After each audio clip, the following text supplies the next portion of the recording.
You are looking at Julian's pronunciation guide, where we look at how to pronounce better some of the most mispronounced words in the world, like this other curious word. But how do you say what you're looking for today?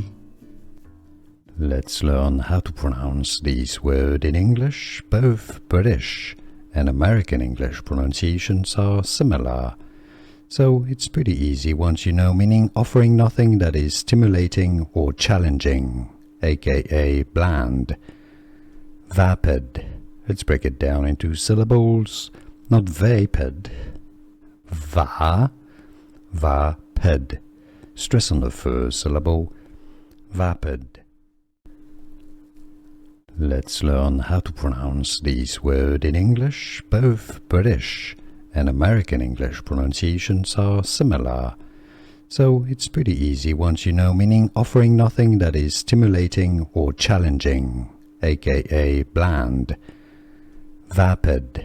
Let's break it down into syllables, not vapid. Vapid. Stress on the first syllable.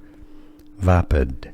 Here are more videos on how to pronounce more confusing words and names too many mispronounced. Like this video if you found it useful. I appreciate your support. I'll see you soon and thanks for watching.